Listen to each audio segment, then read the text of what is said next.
I'm so happy to get to talk to you about this. I'm going to tap dance around spoilers, but I was thinking that usually with this type of character, we get to see sort of the gruesome stuff he does, but here is completely sort of flip on that. You get to see him sort of operate out of control, which is not his comfort area. Was that sort of the biggest challenge in putting him together on screen? There were so many challenges with this character because it's a tightrope walk.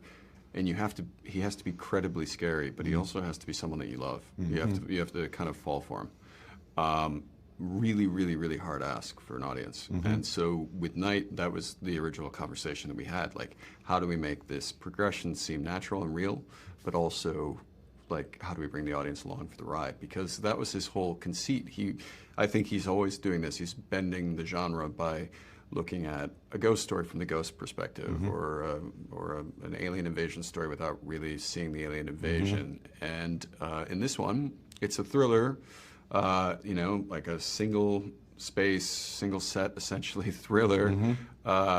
Like almost a 90s sort of style, but looking at it from the perspective of the bad guy. As mm-hmm. he said, I think, and you might have heard this, it's like Die Hard from Hans Gruber's perspective. Yeah. And you have to love Hans Gruber. And mm-hmm. so it's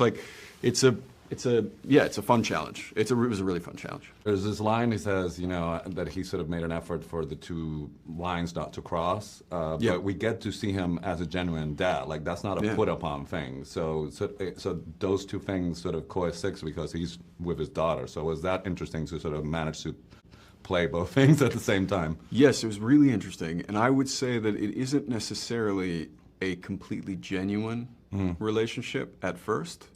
I think he grows an understanding of that relationship. Okay. I think he's a smart guy, and he's starting to sort of understand something about himself that's different over the course of this movie. Because the biggest question is, like, for any movie, in my opinion, and any characters, why are we telling the story about that day? And from the perspective of the plot, it's really interesting. Like, there's all this stuff happening. He's trapped. He's got to get out. All this sort of stuff. But from a character perspective, and that's what I'm interested in. It's the day where he starts to kind of recognize what he's capable of, and he's not just this one thing. And the one thing is something that's entirely different from hopefully you or I, and everybody that we know. But you have to be true to that and not cheat the audience and like play different things at different times. It's really like it has to all be part of the same thing. And we all have, in my opinion, a public face and a sort of more internal life, and they don't always match. And I think his is just a much, much more extreme version of that.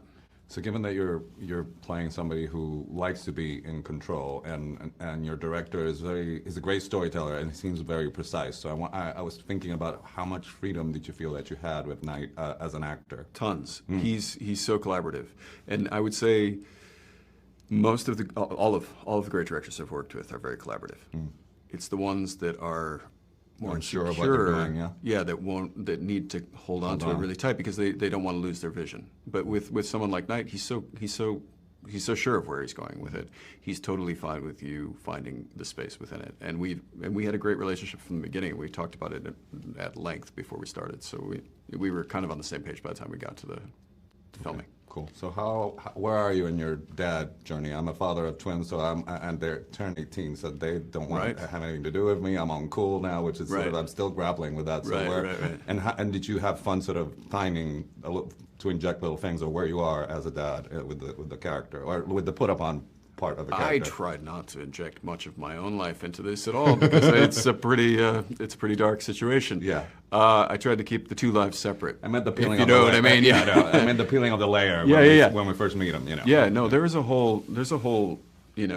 I had never taken my kids to a concert before, and I have recently. And the sort of thing that Night portrays in this, with all the extras and their fervor and their excitement for this character, for Lady Raven, it's so accurate.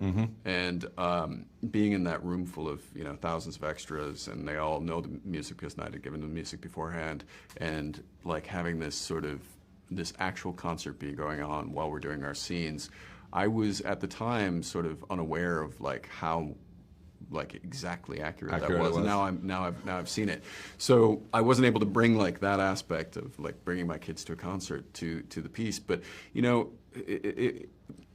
he's a good actor. I think Cooper's a good actor. He's fooled a lot of people, and I think a lot of serial killers are really good actors because if they are able to fool people for long enough, they get to keep doing what they do. Yeah. You know, and if they don't, they get caught.